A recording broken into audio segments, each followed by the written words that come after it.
Hello and welcome to Dig It. I'm Peter Brown and hosting the show with me today is Chris Day. Hi Chris. Hi Peter.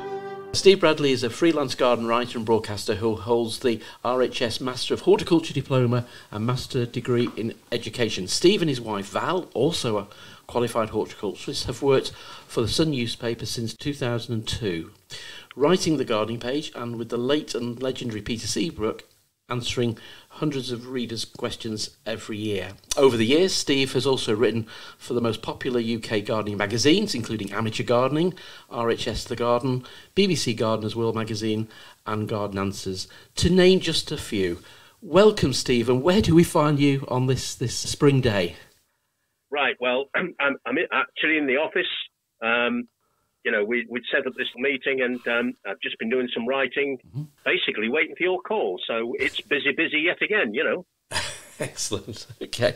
Now, Steve, if I remember rightly, our paths first crossed, and I think it was at the Chelsea Flower Show back in 1994. Gosh, that's such a long time ago, if memory serves me correctly.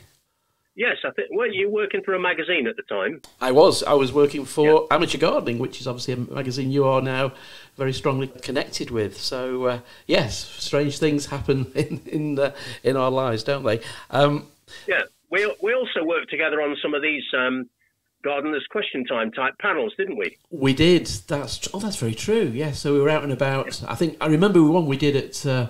I think it's Highclere, which of course is AKA Downton Abbey. I remember that one. That was really, really nice. A really hot July or August day. Probably one of the hottest days of the year. But no, that's really good. And I think as well, when I was involved in Garden Ideas, you were very helpful at one of the flower shows, offering your expertise. So yes, our paths have crossed many, many times, which is great. Yeah.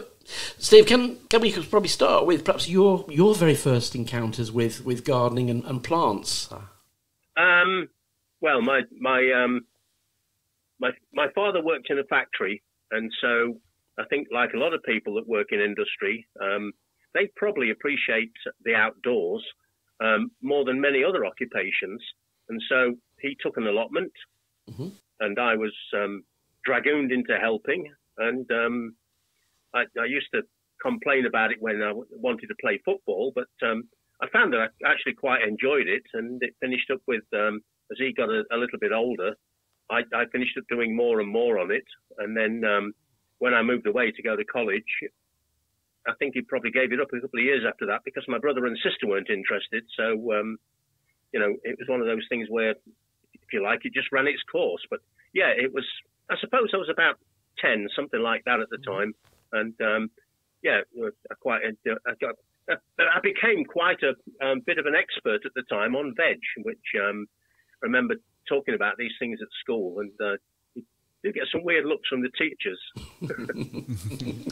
Excellent, Steve. So, just thinking about the vegetables you're growing, I'm a keen allotmenter myself. I can't confess to having a decent allotment. It gets into quite a state, but I love growing vegetables, and sweet corn's sort of one of my favourites. Have you got any favourite vegetables that you used to grow when you were a child? Not really, but the one now that I really like is these kalettes. You know, these things that. But it's sort of kale on a Brussels sprout stem. They always remind me of blown Brussels sprouts. But oh, right, yeah. Yeah, and that's the thing that I quite like growing. It's a competition between myself and the wood pigeons. But, yeah, I have the same problem with my peas. Yeah. That's the most popular one at the moment, yeah. Brilliant, good stuff, yeah. Yeah, so Steve, you mentioned about going to college there, so could you sort of take us on a bit of a journey on your career path into gardening? Is there a rose nursery in Lincolnshire involved in this story? Yes, the thing is that I, as well as helping my father on the allotment, my mum actually worked for a small nursery, and basically she got me a part-time job there, so school holidays and some weekends, this sort of thing. I would help them. So they grew about 10,000 roses a year, which in the grand scale of things isn't many, but it did seem like it when you were looking along the length of the rows. So I started off, even when I was at school, helping to grow commercially. And then once I left school, I wanted to be a footballer, but I was useless, so that wasn't a career path. And they asked me if I wanted to work for them full time. Then they said that if I did, they were going to send me to day release at the local agricultural college, which I wasn't that keen on. I thought, I've just escaped school. I don't want to be going back there. Anyway, I agreed to that. And so I did a couple of years at working for them. And then I moved on to Pennell's Nursery, which are, you know, if you like, the resident horticultural specialists in Lincolnshire, and worked for them for a couple of years. And then I decided that I would go to college full time. So I finished up going down to Cannington for a year to do NCH. And much to my surprise, I quite liked it. And I was talking to some of the people there, a chap called Stuart Brookfield, who's no longer with us. And he said, you know, why don't you do NDH? And, you know, what has now become the Master of Horticulture. He was talking to me about it. And then he actually, I went back to Lincoln for a year to work on the Parks Department, which I must admit I didn't enjoy, but I wanted some money before I went back to college.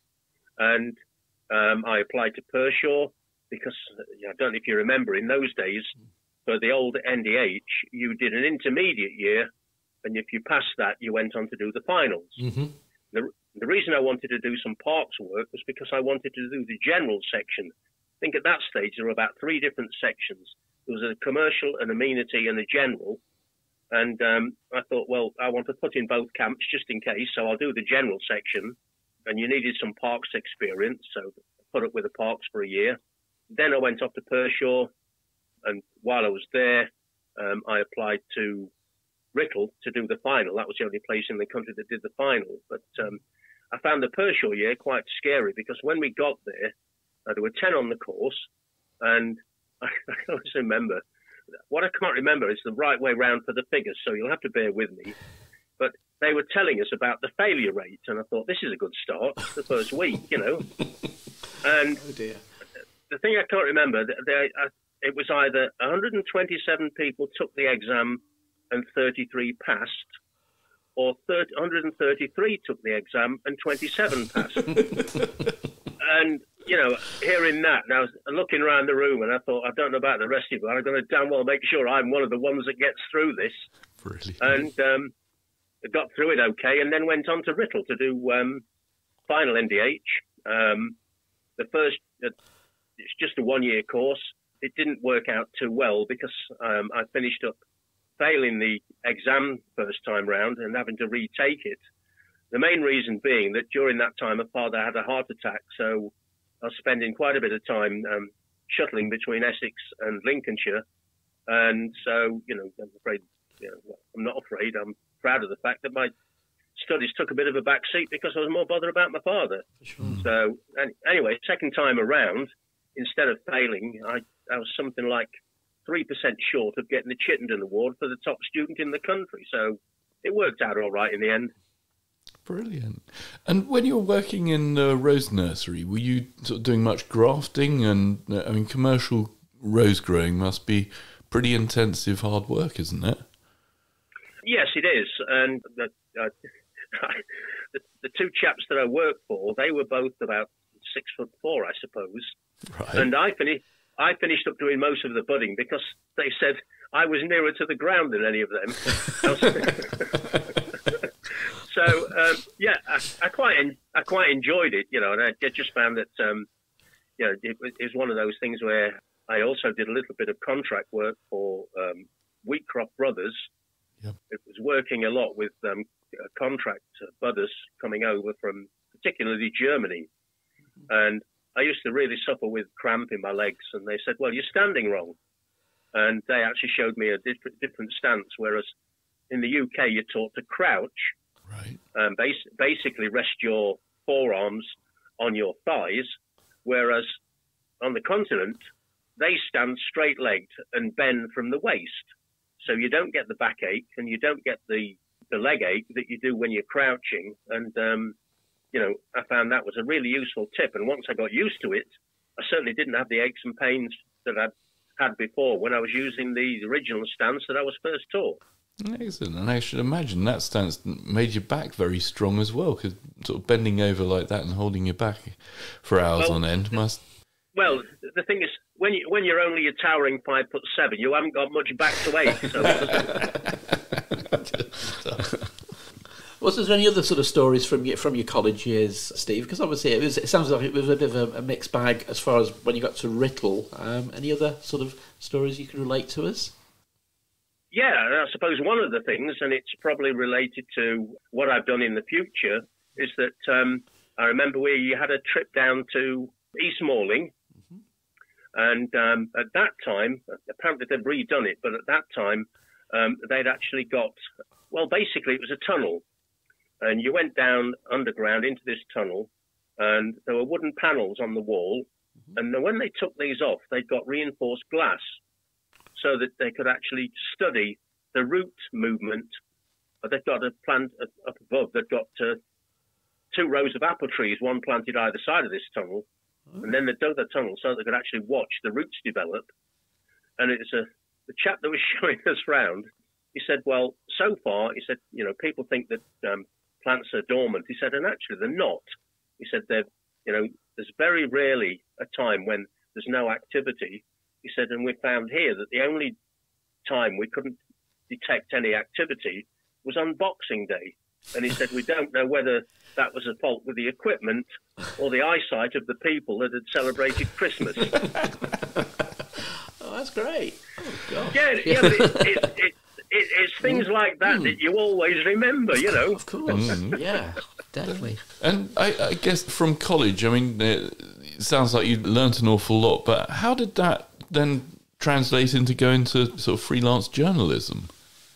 Well, I spent quite a few years in education, and then I got to be the director of horticulture at Merriswood College, which was, from my point of view, a disaster because I'd worked at Askham Bryan, and then down at Writtle. I'd gone back to Writtle. They'd headhunted me to go back to look after their nursery and teach nursery practices.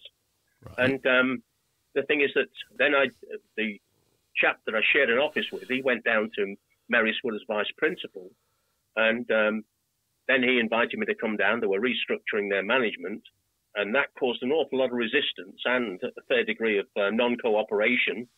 Yeah. So that was quite interesting.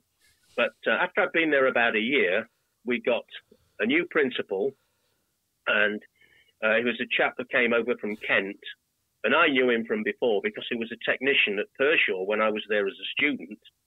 And I think the best way to put it, politest way, is to say we didn't get on. And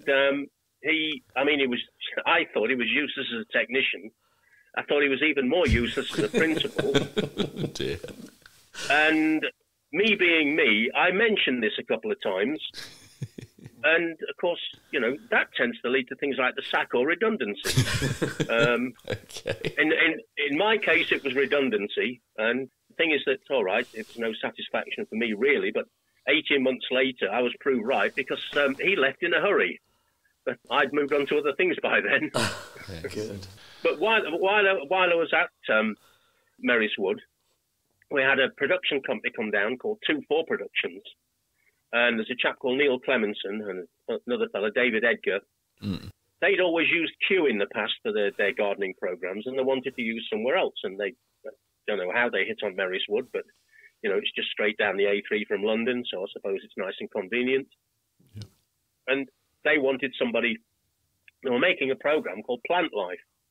And so it got to the stage where part of my working day for a couple of weeks was helping them make this and doing some presenting, which I quite liked. Didn't seem any different from lecturing, to be honest. Yeah. And then when I got involved with that, they said, oh, there's a book to go with it. And I just thought, oh, okay. And then there's two ladies working on this book. One, Susan Berry, who I've done several books with, but also there's a lady called Anne Bonar. And she had to pull out because she got cancer, sadly. And then they needed somebody else to help write the book. And really, that's how I got involved in writing. Complete fluke.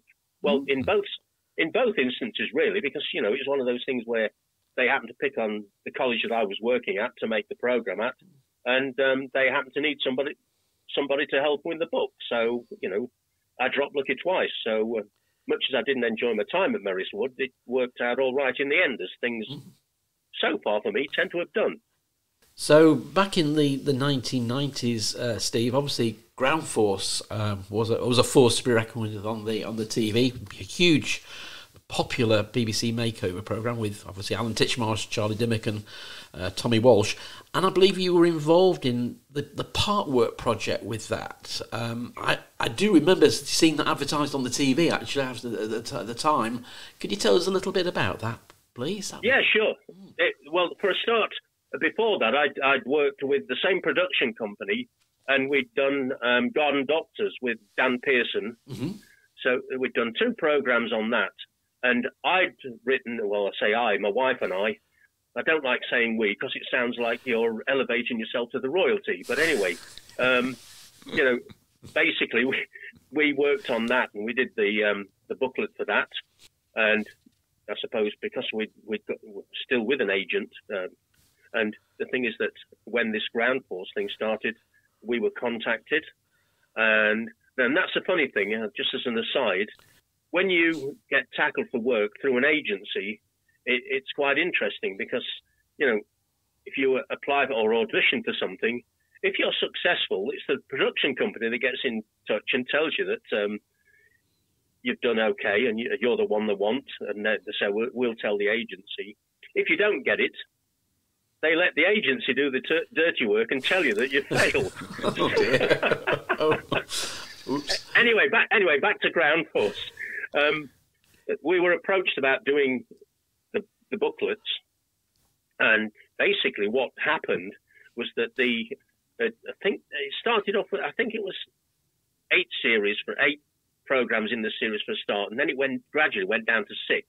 But anyway, we were asked to do this booklet, and then we sent in a couple of samples. They'd sent us what they call the rushes, the rough cut of one of the programs. They liked what we'd done, and then they said, we're thinking of doing a book as well. Are you interested in that?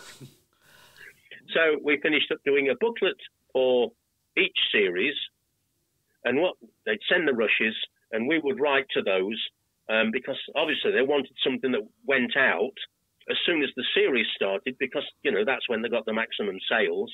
Mm-hmm. And with the book, the first Ground Force book, Val and I wrote, and, if you look on the cover of it, it says Alan Titchmarsh, but the agency said he didn't write it, so you're not going to say written by Alan Titchmarsh. And if you look on the inside, it says presented by Alan Titchmarsh, diagrams by Alan Titchmarsh, written by Steve Bradley. But I had to do it undercover, and I found that over the years, I can actually make more money pretending I'm somebody like Alan Titchmarsh than I can be in Steve Bradley. So I couldn't care less, and neither could the bank manager. Every cloud has a silver lining, Steve, doesn't it? Yeah, brilliant, excellent. And I guess working with television, it must be totally different to sort of normal gardening. I mean, is it all? My understanding is the filming side of things takes an incredibly long time, and where in the garden you just sort of dig a hole, put your apple tree, and off you go. With television, it can sometimes take a little bit longer. Is that right?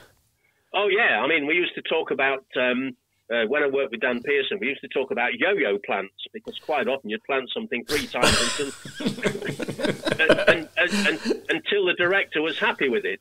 But of course, it had to look fresh each time. So you'd plant a rose bush, for argument's sake, and he'd say, "Oh no, there's something wrong with the sound or whatever. We'll have to do it again." And of course, you've got to move to another bit in the garden because it's got to look like you've started all over again. So you'd finish up. Sometimes, if there was a bit of a problem, and you'd probably do 4 or 5 takes, it looked like somebody had got moles in the garden because there were all these piles of fresh soil everywhere. But the other thing is, a lot of it can be quite cheaty in terms of, we went to a place in Norwich, right, and they'd got this garden that was a real mess, and we put in a kid's sand pit and this sort of thing. And we left them a load of vegetable seeds. We got this veg plot ready for them. And they, when we went back to do the visit and see how things had gone and see how things had settled down, they'd done absolutely nothing. And so the thing that I remember about this is we've got some laths of wood, the sort of thing that you sometimes see these builders putting up on the roof before they hang the tiles on. So these narrow strips of wood. And they said, "Oh, well, we've got to have some veg." And I'd driven up on my own, so I said, "Look, at a coffee break, I'm going to go down to the supermarket." So I went down to the supermarket and bought a dozen iceberg lettuces. Came back, we got some nails, and we hammered the nails through this wooden lath so that the nails were protruding. Yeah. We then buried the lath so that just the nails are visible. And I was there unpacking these iceberg lettuces and poking them onto these nails. And anyway, in the end, they didn't use it after all that. But it's one of those things where, it's one of the neatest rows of lettuce I've ever grown. Fantastic. That's brilliant.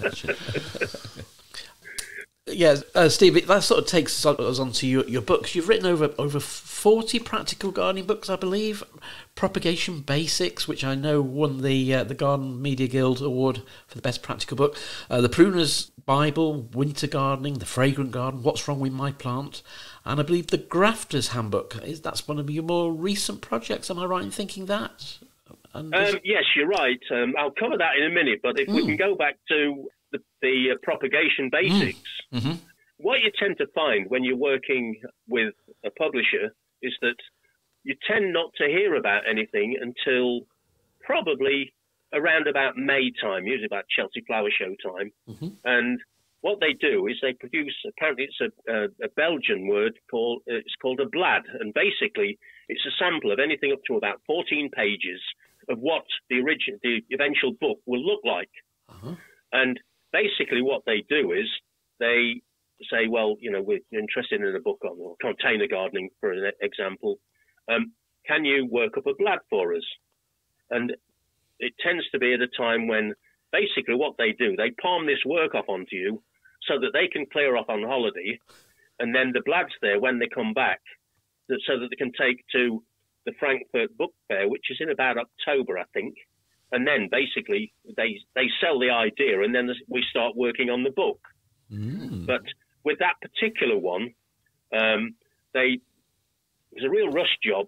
And we finished up, we booked a holiday down in France. The Susan Berry that I mentioned, she'd got a cottage down there. And for a couple of years, we actually used to go down there for a couple of weeks. And anyway, we went down on holiday, and just before we went, they said, "Oh, well, we're not going to bother with the blad. We want this book. We know you taught propagation. Can you do it for us?" So I had a word with Val, and we said, "Yeah, okay." And we actually wrote that book in a fortnight while we were down in France. Our boys were quite young then, so they were going to bed quite early. And then we'd sit there, basically me dictating to Val while she wrote everything down onto the laptop that we'd taken with us. And it was more or less regurgitating my notes that I'd used for years and years in different colleges. But, we did that in 2 weeks. Wow. Gosh. Yeah. Now, moving on to the Grafter's Handbook, because I used to teach propagation, I used to like grafting right from the days when I was budding roses. And I got a copy of the Grafter's Handbook when I was at Cannington. It's probably antique value now, but I got a copy of the book, and I thought, I'm going to have a crack at this. And I'm basically about 2/3 of the way through the book in terms of trying all the different grafts. And then about 5 years ago, I think, something like that, they said they wanted to do a rewrite of it, and I was approached about that. And I must admit, it's one of the books, even though it was basically regurgitating or rearranging somebody else's work. And I finished up with J.R. Garner, the original author. He's got 2 sons that are still alive. They're in the 90s, I believe. But they basically gave me the nod of approval. So I finished up redoing that book. And it's I'm very proud of the fact that I actually got to write a version of it. That sounds really good. Yeah, that must be a nice feeling, Steve. Yeah. Yeah. Brilliant. And I guess, Steve, a lot of our listeners are possibly going to think about maybe trying grafting at some point. Are there any little tips or pointers you can give us that are likely to make the graft more successful? Well, to be quite honest, it's basic woodwork. The skill to grafting, I believe, it really is, especially bench grafting, where you're grafting indoors. Yeah. And that's something else about gardening that's always fascinated me. You know, you've got bench grafting and field grafting. Why can't they just call it indoor grafting and outdoor grafting? I'll never know. But anyway, that's the way gardening is. Yeah. Basically, practice. A lot of it is just basic woodwork, getting competent with a knife. And, once you've done that, you can actually plant rootstocks, whether it's rose rootstocks, apple rootstocks or whatever. You don't need to graft indoors. You can graft outside. There are several decent books about it. One of them I've mentioned where they give you all the tips and hints. But, it's something that you can try quite easily. But I think if you want to try something where you can get quick results, try some of this tomato grafting. You're probably selling them anytime soon, these grafted veg plants. What, potatoes? Well, I've not tried it on potatoes, but you can actually get tomato rootstocks that are, basically what it is, they've been bred so that they're resistant to a lot of the soil-borne pests and diseases.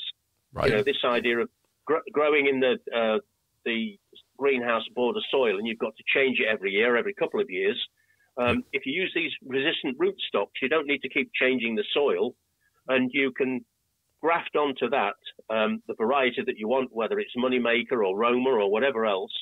You can graft your own preferred varieties onto them. Once they've taken, then you can plant them out in the border and you'll get a decent crop. In fact, the bigger of the rootstocks, you can get away with one grafted plant instead of 3 seed-grown plants. It's amazing how productive they are. Because I think I'm right in saying, Steve, I think is it 90% of the tomatoes we eat are from grafted tomatoes commercially. Would that be? Oh, yeah. Well, again, it's a bit of a difference, Chris, because what basically, even when I was at Cannington, because I was playing around with the Grafter's Handbook, they let me do some grafting for their tomatoes there, which was a different technique to the one that they use now. That was an approach graft where you grafted the variety onto the side of the rootstock. Mm-hmm. Now it's what is called an apical graft, where you chop the top off the rootstock, the roots off the variety, and then you join the two together. But it's one of those things where in the UK, we still grow a lot in this rock wool and use this, what is called a nutrient film technique, where it's basically a chemical solution of fertilizers flowing through pipes with the tomato plant roots in the pipes, so they get fed as the water flows round. Whereas on the continent, a lot of them still grow in soil, so the grafting has been much more popular over there than it's been in the UK. Oh, interesting. Yeah. And are softwood cuttings, the take on them is just as good as with hardwood cuttings? Because, I've always sort of seen roses and apple trees and things like that and thought, you're dealing with sort of good solid lumps of wood. It can't be that hard. But softwood cutting, are they even called softwood cuttings, I suppose, when you're dealing with a tomato? Yeah, with the tomatoes, you can grow them from cuttings, but of course, the rootstocks are seed raised, and so are the varieties. And as I say, you just chop the top off one and the bottom off the other, and you can buy these little, they call them grafting clips, and they're basically just tubes. And you chop the top off the rootstock, and then you slide this tube on about halfway, and then you chop the roots off the variety, and then you just basically post the stem of the tomato variety down the tube so that the two touch. And then if you can keep them in a warm, humid environment, they will usually fuse together. Then you can remove the clip, and it's a bit like buying any rose or apple tree. Suddenly you've got 2 plants that look like one. Brilliant. I'll have to look into this a bit more. Sounds very exciting. Thank you. Well, certainly you need to, as I say, a lot of it is all about woodwork. All right, the tissue is quite soft, but it's the environment that's important in terms of you need high humidity, very high humidity, and warm. So, you need to, if you've got a decent propagator, you can graft and grow on tomatoes, no problem at all. Thanks, Steve. That's really interesting.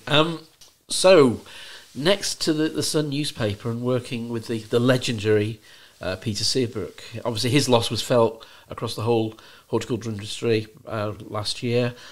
Planning and writing, though, a weekly gardening column for the Sun, Steve, must be a bit daunting at times. How do you cope with it? Well, because there are two of us working on it, it's not as daunting as it could be. In fact, it's quite funny how we got to do this, because I was doing a photo shoot at Capel Manor College over in Enfield, and I'll always remember the day because it was the day of the 9/11 attacks on the Twin Towers, and we just stopped for a coffee, and I knew Peter Seabrook was around, and he came over and he said, "Could I have a word?" And he always used to call me young man. He's getting a bit late for that now, but he always used to call me young. He always used to call me young man. And he said, "Would you be interested, with you and your wife working with me?" He said, "I'm thinking of retiring." He said, "And I don't want the column to go to some fly-by-night TV presenter. I won't mention any names, but you won't have to guess very far. He was never Monty's biggest fan." And it really started from there. And of course, there was a bit of a delay because, Tuesday was always the day to go into the office. And this happened to be a Tuesday. And he said he was going in there next. And then he got a phone call. More or less everybody on the campus, their phones started ringing. And of course, the news was coming out about what had happened at the Twin Towers. And he said, "Don't forget what I've said." He said, "There might not be a bit of movement." He said, "For a bit." He said, I'm not thinking of going into the paper today." He said, "I think they'll probably have their minds on other things, and gardening will take a back seat." So it was a few months before we were formally approached. But the rub about that is that he said he was thinking of retiring, and we were going there with a view to gradually taking over. What he didn't tell us was it was a 20-year apprenticeship. And, I'd still miss him a lot. I've no two ways about that. But it was one of those situations where even when he died, he was still thinking about retiring. He's not made the decision. I don't think he ever would have done, to be honest. No. And I think after about 5 years, we realised that, we were going to be apprentices for life. And so, we only got to do the lead while Peter was still with us. We only got to do the lead about 3 times. Once, it was when, you remember when there was all this problem with impatiens and the mildew. They were getting this mildew and this sort of thing. And I got in touch with somebody over at Ball Colgrave, who I knew quite well, and said, "Well, what are the alternatives if you can't use impatiens?" And we wrote an article about that, and we were lucky enough we got a picture of. We've been up to the Southport Flower Show, and I must admit, while you're there, you don't tell anybody you work for the Sun because it's too close to Liverpool. Yeah. And it's one of those things where we'd actually there was a small pub on the seafront, and we thought about going in, and there must have been a dozen people in there, and it was packed. But they got loads of seating outside, and whoever actually ran the pub was obviously interested in gardening because it was absolutely bedecked with hanging baskets and troughs and pots. And Val had taken a couple of photographs of this, and of course this finished up being the photograph to go on with this lead because it just so happened there were no busy Lizzies in this picture at all. So it dropped lucky for us that way. But we got so much praise for that. I don't think he wanted us to take the lead ever again.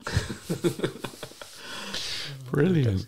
And obviously Pete's always in the news at the moment, and it sounds like very recently, the last few weeks, there's been some big developments on dates and deadlines and what's happening. And Peter was obviously a great ambassador for the benefits of peat and using it in our industry. Have you had much personal experience of the new peat-free composts? Sadly, yes. Oh dear. Well, for a start, the post bag. Well, I say the post bag. The thing that's changed over the 20-odd years is the fact that we get more and more emails now and less snail mail. Yep. Mm-hmm. But we're still getting a lot of people complaining about the experiences.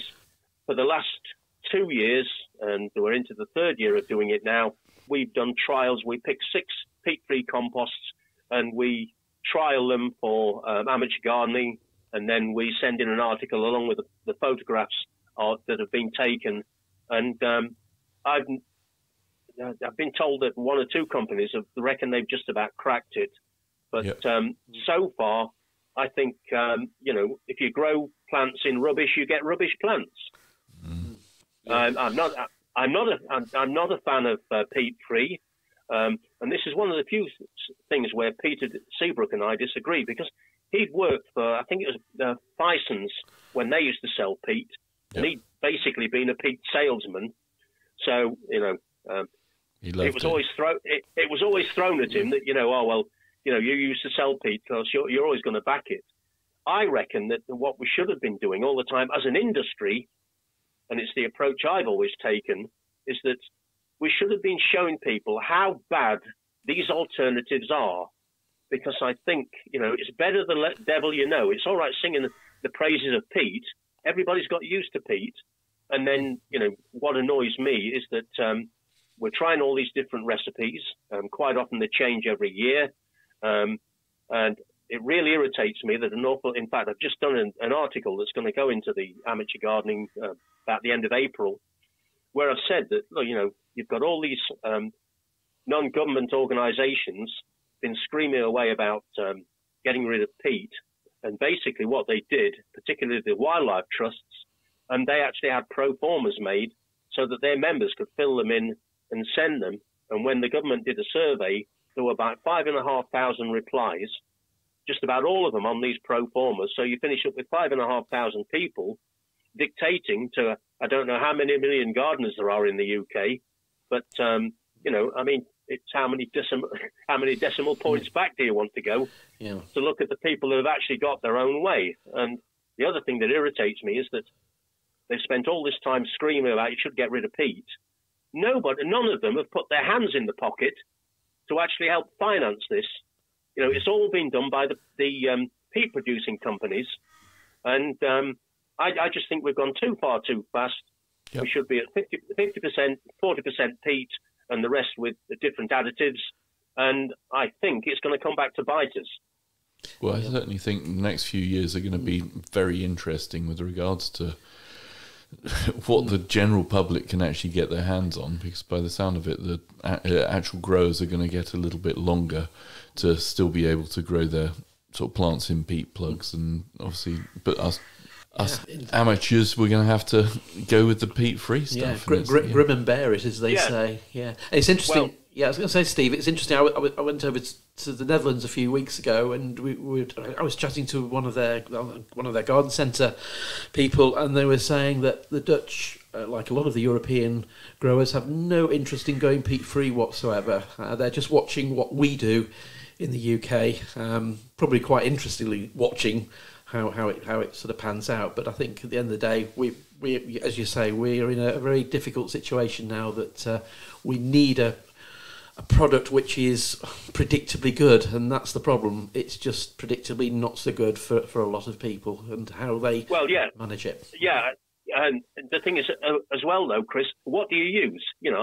All right, a lot of people are using wood fibre. Well, that's okay until the building industry picks up, and then they want to make boards out of this stuff. They'll be able to pay a higher price than our industry can afford. So then you've got to switch to something else. Then when that goes up in price, I saw the same thing happen with shredded bark. At one stage, the Forestry Commission used to just leave it in heaps, chuck it away. Yeah, it was a waste product. Then when it became popular, they started charging for it, and the price went up and up. The same sort of thing is happening with coir. I could go on about this for the next couple of days, as you probably realise. But you're passionate. recently, I was doing a broadcast for Radio Kent, and we had somebody on from the Wildlife Trust, and I've really got it into them.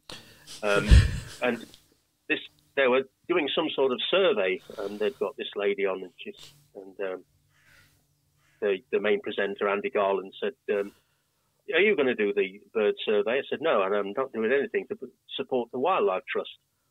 And of course, this woman said, "Oh, why not? You must. I said, "Well, you've interfered in my industry, working all you can to get rid of peat." I said, "Why should I support you?" I said, "What I do now, when anybody writes to me and complains about what's happening with peat-free compost, I said, I've got a list of all the people, all the NGOs like you, who've actually backed the banning of peat." I said, "And I just write back, and at the bottom of the letter, I put this list and say, if you subscribe to any of these organisations, it is worthwhile remembering that they've actually been working against your interests for the last few years as a gardener." And she said, "Oh, I think that's unfair." And I just thought, I don't care what you think. But, I think to a certain extent, the industry was sleepwalking into this situation. We could have done more. Mm-hmm. Peter didn't really get the backing that I feel he deserved. And I'm just hoping that eventually we'll see sense and we'll go back to part peat composts. But we'll see how it goes. Yeah, so let's just hope the manufacturers can work on some better formulas in the future as well. Stevie, you were mentioning about obviously working on your local radio. Any experience? It's always interesting when you sat behind a microphone and you get a question down your headphones, not knowing what the question's going to be. Any interesting stories you can relate to? Oh yes. Well, for a start, when I first started teaching at Askham Bryan, the head of the department took me to one side and he said, "Look, if they ask you something and you don't know, say you don't know." He said, "Because if you try bluffing it and they find out you're wrong," he said, "the big problem is it will get passed down from generation to generation of students. You'll have to live with it for the rest of your life." And I've carried the same philosophy through into the radio. If somebody asks me about a plant, I'll just say, "Look, I'm sorry, I've never heard of it."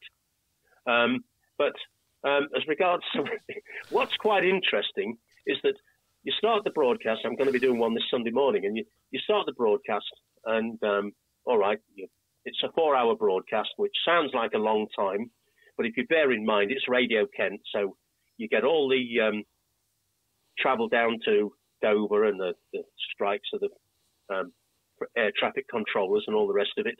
So that takes out a bit of time, as well as things like the news and the weather and the traffic issues. So it's probably about maybe 3 hours, 3.5 at the most. But somebody will phone in about something, and then without realizing, when you're about halfway through, you realize that has probably become the theme of that day's program. Mm-hmm. And I remember a few years back, there's a lady, she phoned up and she said, I forget I can't even remember what she wanted to know about.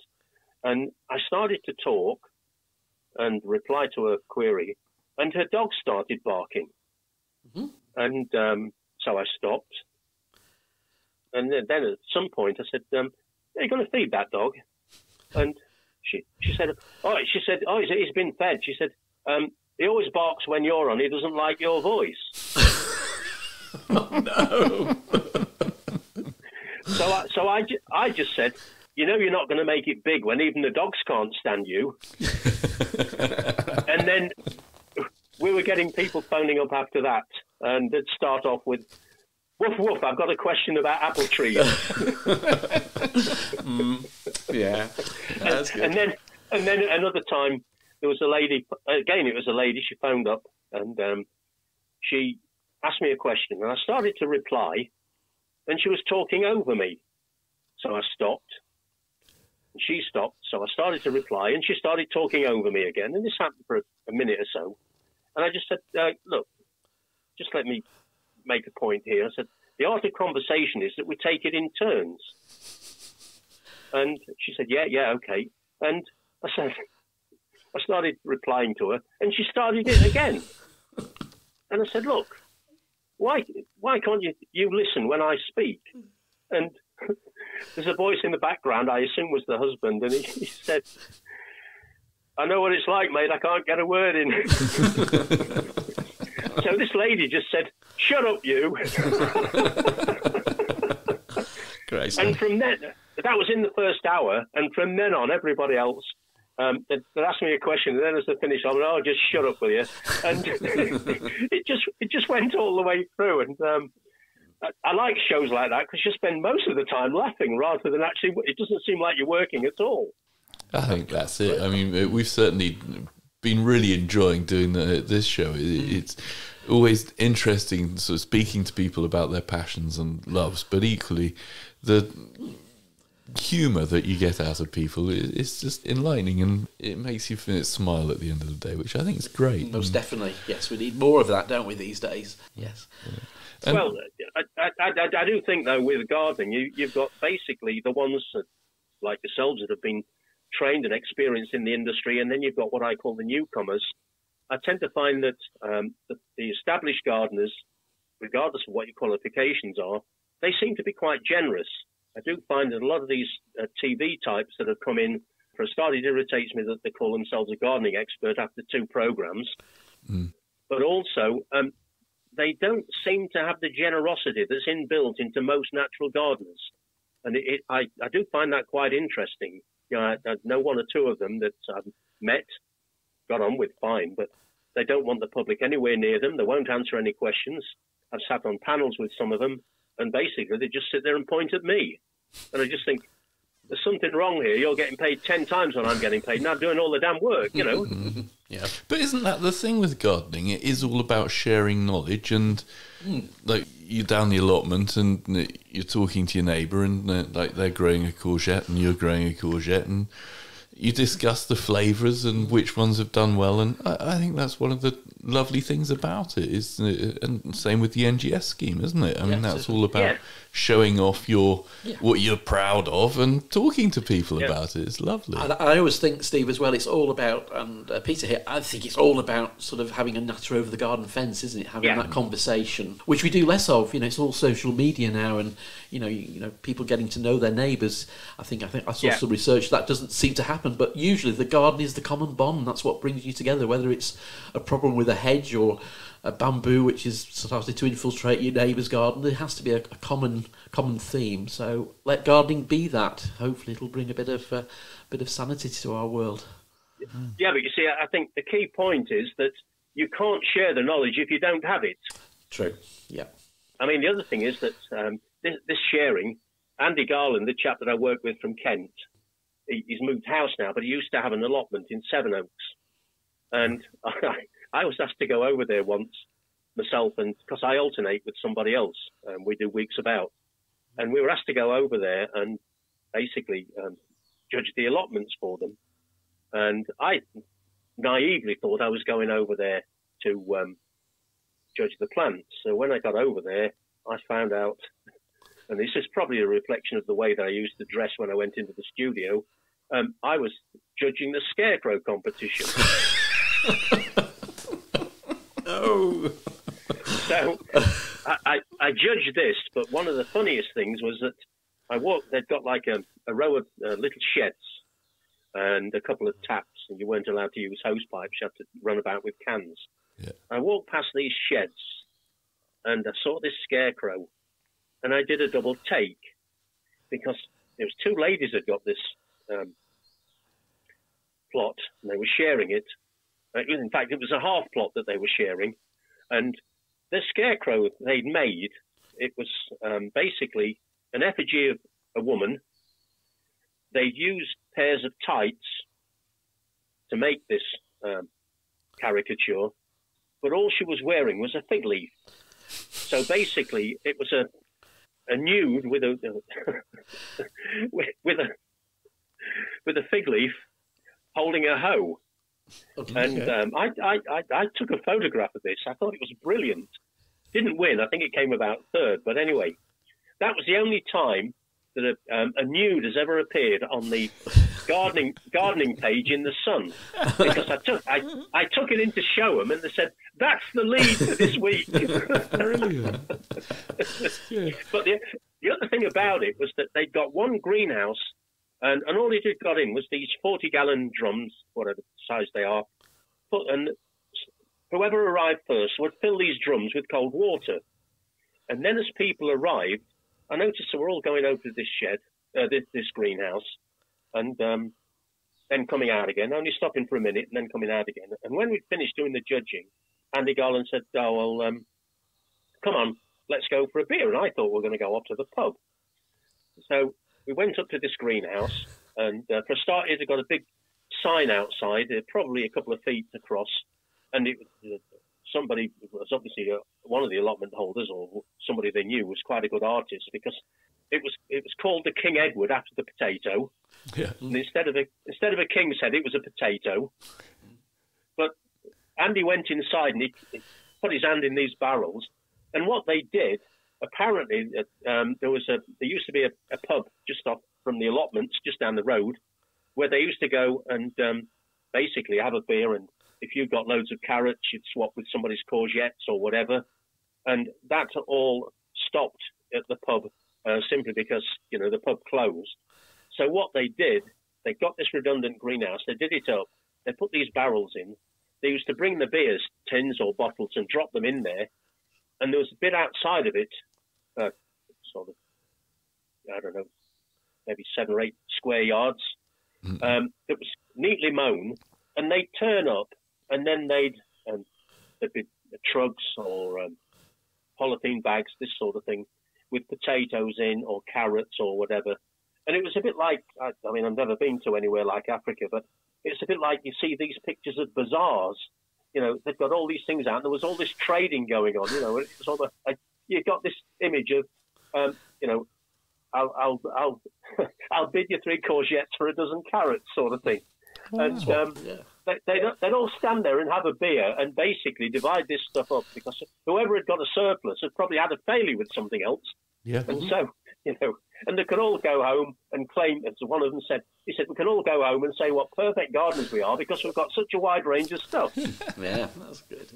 And I just thought it was a brilliant approach, And I guess with your work as a journalist and sort of having been in our industry for so long, Steve, you've seen a fair few of the flower shows and the Chelsea flower shows and all those types of events. Have you got any favourite flower shows that you like attending, or any stories from those flower shows that you'd like to share with us? Well, the one that I think is the best show at the moment is the Harrogate Spring Flower Show. And all right, it's not far from where we live. But even when I lived down in Guildford, we used to come up for the Harrogate Spring Show. Okay. We sometimes go to Southport, but we have to wear our amateur gardening hat because we'd probably get lynched if we said we're from the Sun, because there's still a lot of ill feeling over the Hillsborough disaster. Yeah. And it's one of those things where I don't think it'll ever. Well, maybe in generations to come, the attitude will change, but it's still quite strong at the moment. Yep. But what I find interesting is the way shows are changing. To me, the Chelsea Flower Show is not it's not a flower show anymore. It's a garden design show. Yeah. When I worked there in various guises, I'll always say, look, I still call it the marquee, even though it's now the Grand Pavilion. And, I say, look, when I used to work for a production company, myself and Alan Titchmarsh, and he'd do the outside and I would do the inside. And what was interesting about that was, excuse me, what was interesting about that was that quite often I'd do some of the stuff, a lot of the stuff inside, and be talking to people there or just describing the scene. And then they used to take the tapes down to a place near Winchester, which is not far from where Alan lives. And quite often, when he'd done his stint at Chelsea, he'd go down there, and often they'd play to him some of the stuff that I'd said, and basically he would repeat it because he would do a voiceover for it, using pretty well. And it was quite interesting because you'd watch they used to do it as first of all a video, and then they went on to doing a CD. And quite often I'd watch it and see something, and then I'd hear my words spoken by Alan Titchmarsh. That was quite eerie, but I've got no time for the gardens. I don't think they're a real reflection. I also think that garden designers are overplayed. I do think there should be, and I always try to do it when I work there for the radio, I like to get there on the Sunday. The landscapers, and many of them are ex-students, the landscapers, they're just finishing off, so they start to relax a bit. And I like to interview them and find out what their difficulties were, how easy it was to put together. A lot of them, the ones that they're old hands, and quite often, most of it's been mocked up in a yard somewhere before it's brought onto site and this sort of thing. And the ones that I really like, there are one or two. Dan Pearson's one, Roger Platt's from over in Kent, Mark Gregory. They've got this skill. They can build a garden, and even as they're walking off, just sweeping the paths as they walk off, it looks like it's been there for ages. And that's something that only a certain number of garden designers have got. And sadly, a lot of them haven't, because when it's judged, it still looks like it's just been done. Yeah. So there's that side of it that I find interesting. But no, I think we need more flower shows and less garden design shows, but they all seem to be shifting that way, sadly. And I suppose some of it's my fault for working on ground force. No. Because we've got a local one to us, Blenheim Flower Show. Mm-hmm. Have you been to that one yet, Steve? Yes, but it's many years ago now. Okay, because that's really sort of starting to take off, I'll say now. It's they've been plugging it for a good few years now, and it's very planty. It's got a good plant sort of centre to it, which is good. Yeah. Well, Val and I used to. There's a company that do 3 garden shows. So one's at Pearl Place down in Sussex. Then they do one in Hampshire and Stansted House, and then they do one up at the big place just outside Guildford, Loseley. Okay. And we used to go there 3-day shows, and we used to go there doing garden advice. We called ourselves the gardening doctors. Yep. And it's a bit like any other form of consultancy. When we first started it, there were queues outside the tent. Then it started to be more and more of the regulars coming back. And then, in the end, I mean, it was coming to a natural end before we moved house, because, it's like any other form of consultancy. If you solve people's problems, they've got no reason to come and see you anymore. It's true. And so we were getting to the stage where we were getting less and less busy over the years. And you're right, you sometimes see people that come and say, "Oh, hello, you're here again. And how's it going?" And off they'd go. But, once you've solved the gardening problems, they're more interested in buying plants than they are talking to you. Yeah. So, I always think, if you're going to do any form of consultancy, you've always got to have your eye on the next job rather than the one you're doing. Yeah, very true. Yeah, indeed. Especially if you freelance. And that actually brings me nicely on to the next question, Steve. Bringing things up to date. Yourself and your wife Val do a fair amount of consumer testing now for Amateur Gardening magazine. What does this all involve? Do you normally carry out the tests, and what lessons have you gleaned from doing them? Do you do them in your own garden? We do them in our own garden, and we've got a widow one side of us. We help her with her garden. Part of the agreement is that if we've got a couple of mowers to test so that we can change the background, we'll test, if we've got 4 to test, we'll do 2 in her garden and 2 in ours. And it's now got to the stage where the neighbours are starting to hear about this, so we're not really short of locations, providing the lawn. If it's something like pruning your roses or mowing your lawn or edging your lawn, we become very, very popular. I bet you do. I think I might come and buy a house next to you, Steve. Sounds like you're a great neighbour to have. That's brilliant. But, the other thing is, and it gets to be a bit of a problem, not that I should complain about it really, but quite often what happens is that you'll get companies will send you a mower and they will say, well, look, it's not worth us having it back once it's been used. You want to give it to the local school or some sort of charity. And, it's one of those things now where the local, I'm a member of the local gardening club, mainly because I'm a 5-minute walk away. So if somebody lets them down, my phone rings with about 20 minutes notice. But also, they've got some excellent raffle prizes that we've given them over the years because people just don't want this kit back. So, what do you do with 40 rakes? Indeed. Yeah. I suppose we could try selling them on eBay, but to be quite honest, the only thing that I see wrong with that is that we're doing people like yourselves out of a job. Yeah. Well, it's nice to give things away, and the way we always look at those sorts of things, if you make some donations for charity by doing it, or bettering someone who's in slightly less fortunate position than we are, then you've done a good thing, haven't you? Good deed. Yes. Well, certainly the local cricket club, their cricket square is actually mown by one of the mowers that we tested about 3 years ago, something like that. But, brilliant, great stuff. I suppose if it was a county side, I'd expect free entry, but everybody can just stand and watch if they want. So there's no benefit really apart from the feel-good factor, Yeah, that's good to do. The next thing we're going to try, because we've got a lawn that closely resembles a hanging basket factory because of the amount of moss that's in it. One of the next things we're going to try is a whole range of different moss killers. Okay. So it's going to look a bit of a mess for a time, but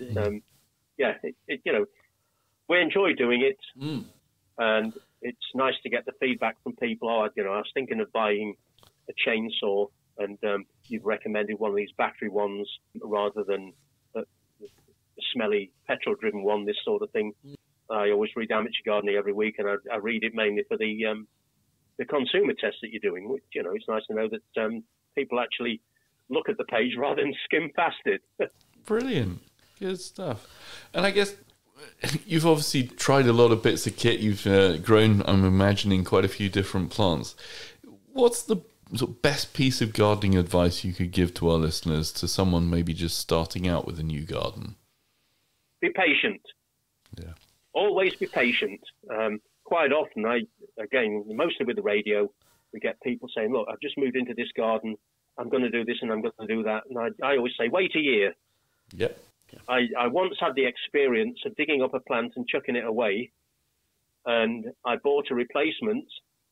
And because this is the winter time, I didn't know what this plant was. I bought a replacement. Then one of the neighbours said, oh, what are you doing? You've just dug one of those up to chuck it away. So, and the thing is, I'm supposed to know what I'm doing. So, was it a deciduous plant? Have you got that as an excuse? Yes, it was. There were no leaves on it. It was just twigs. Yeah. But I always think, wait for a year, then you see what bulbs you've got, what herbaceous perennials you've got, especially if you move in during the winter, and then let everything grow for a year. See what you like, see what you don't like, and then you start swinging the spade. But, patience, it's the same. I remember when I used to teach inside the propagation house, the worst thing a cutting could do is be placed in a tray on a corner of the first bench in the greenhouse, because that's what we call the yo-yo cutting.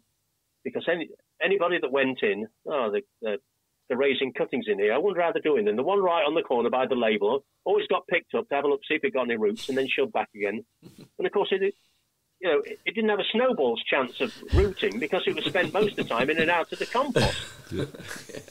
So again, it's the same with sowing seeds. The number of times I've heard about people, I sowed some seeds, and after a week, I dug them up to see if they started to germinate. And I just think, be patient, be patient. Quite agree. Definitely, Steve. Yeah. Steve, do you have any upcoming projects you'd like to sort of mention and tell us about? Well, nothing book-wise. We're fully committed to carrying on working for the Sun, unless you've heard something I haven't. We seem to be doing more and more for amateur gardening. We're also doing more and more. Our eldest son runs a website for us, and it's called sungardening.co.uk. The Sun weren't interested in basically internet gardening when we started working for them. So we registered the name with their permission. It's nothing to do with the Sun, apart from the title, and they just leave us to get on with it. Quite often, Chris will tell us, he said, we've been checked up recently to see what we're doing on the site, and they just take a glance, probably about once a month, and they just leave us to get on with it. Sometimes we do small videos on there.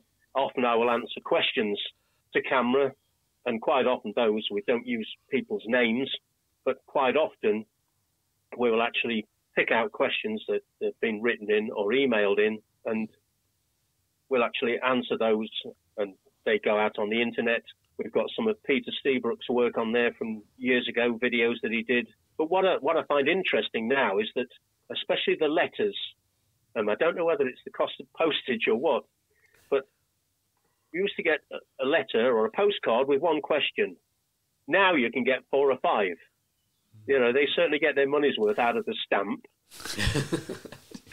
But the only dilemma for us is you can't keep writing and saying, Mrs. Smith has asked this, Mrs. Smith wants to know about that, Mrs. Smith wants us to identify whatever.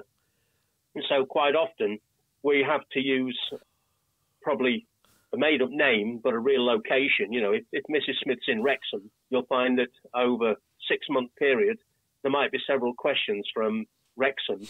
They're all from Mrs. Smith, but we have to use a different name. You know, otherwise it sounds like, you know... There's lots of Smiths in Wrexham. It sounds like you're Mrs. Smith's page in the paper, you know. Mrs. Smith the stalker. I mean, that doesn't happen very often, but we have to do it now and again. It's a really good and interesting question. We make sure we can get it in somehow. For sure. Brilliant. Good stuff. And Steve, you've obviously talked about your wife a fair bit. She's a busy, qualified horticulturalist, and obviously, I guess, do you guys work together when you're planning your sort of gardening and your layout of the beds? I mean, who does the digging and who does the putting the plants where they're going to be planted? Well, all of the aspects outside and what we do, the media, basically it's me doing as I'm told. Excellent. I find that's the easiest way. So it causes a lot less arguments, doesn't it? Most diplomatic answer, I would say. Well, I don't think there are many relationships where you get truly equal partners. You know, certain roles, one will dominate, and in other roles, another one will dominate. And, you know, I just think it's accepting your place in society, if you like. I mean, quite often we've got things like when we moved here, we had a couple of large trees, both diseased. The irony is that we moved from just outside Guildford because the basically next door but one, they got honey fungus, and it then spread into the next door neighbours. And we said we'd better move before it gets to us. We've moved into a garden that's riddled with honey fungus. Oh dear. But now everything we plant, you know, I've read about these, and I'm quite interested in these mycorrhizas. And we plant everything with mycorrhiza because it won't cure honey fungus, but apparently it competes with it, and you get a reasonable chance of success. We've only been here; we're only in our 3rd year here, but quite a lot of the planting we've done, we've actually really dosed the planting holes with mycorrhiza to give the plants a fighting chance. And the mature trees that we had, they had to go because they were the source of the honey fungus. And again, there are quite a few people in this village that have got wood-burning stoves, so we scored a hit more or less as soon as we arrived and the arborist turned up.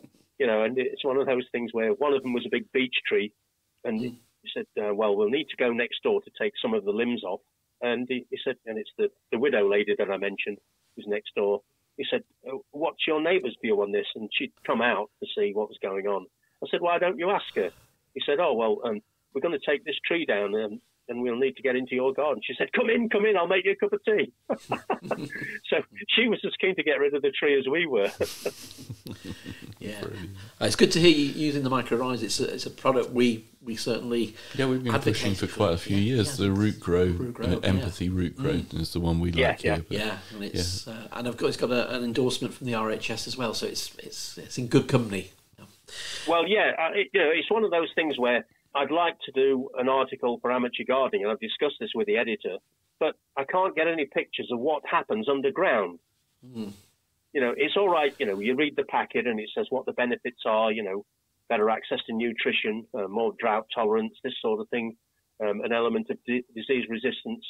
Well, it's all right, anybody can claim that, but I'd like to be able to get hold of some images of what the roots look like what the fungus looks like as it's in, one invades the roots, one just forms a sheath around the roots.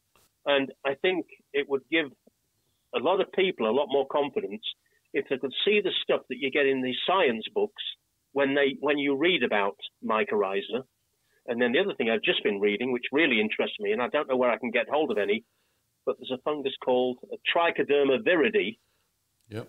And I know they're doing some work in New Zealand, and certainly on the internet, one of the things that they claim is it will parasitize honey fungus.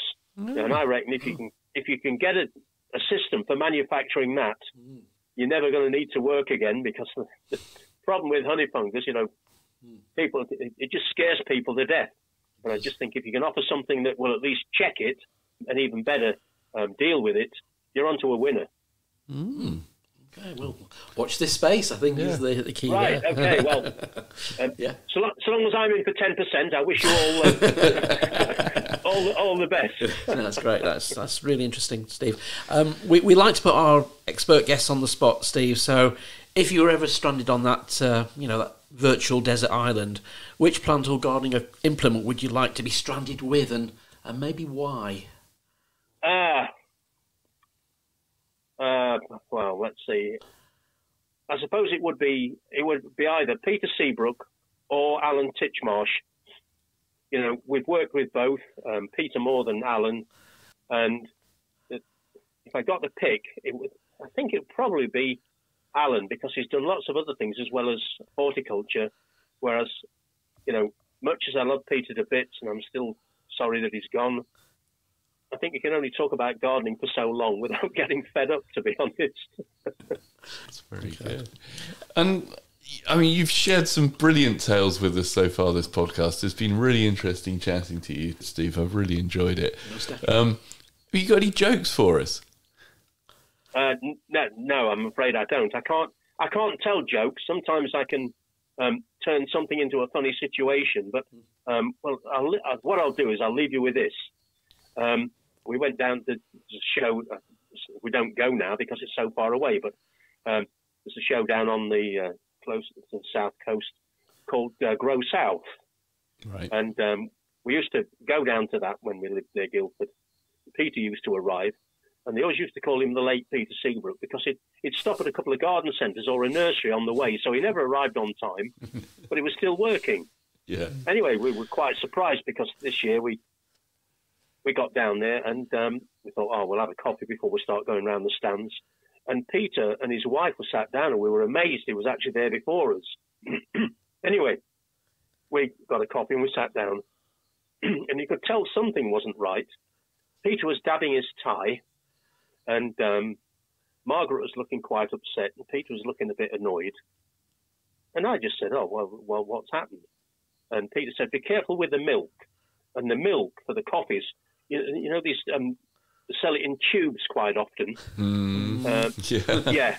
Well, the thing is, Margaret had opened one of those and then squeezed it, and Peter had copped the lot all down his front. And he was annoyed. She realised he was annoyed, so she was a bit upset.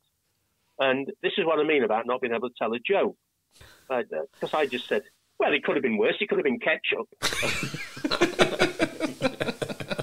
Oh, gosh, excellent. And straight away, it finished up with the four of us sat at this table laughing our heads off, and everybody wondering what was wrong with us.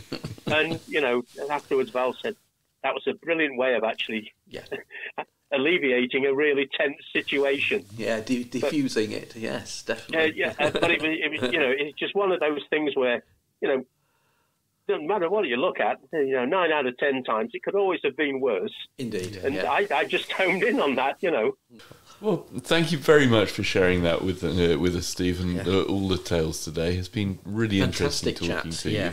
It's been so much fun. And Steve, how do people find out more about you? Is it through the Sun website you mentioned, or?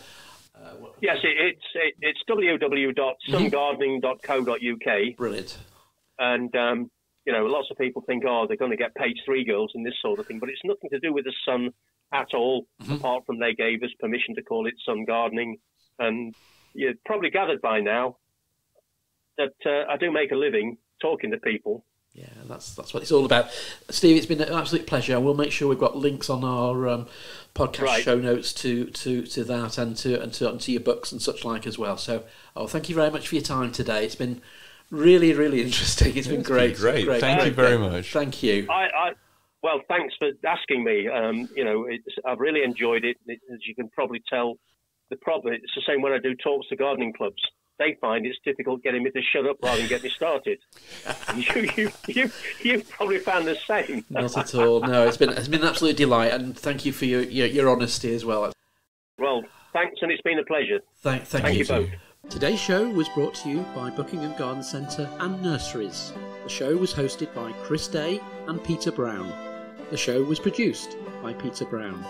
And our thanks to Chiltern Music Therapy for providing the music. Thanks for listening. At Chiltern Music Therapy, we want everyone to know the difference that music can make in their lives. From parents and their premature babies in hospital to grandparents with dementia. We provide music therapy and community music services to people of all ages and needs across England. We work both digitally and in person in people's homes, care homes, schools, hospitals and hospices. Find out more at chilternmusictherapy.co.uk.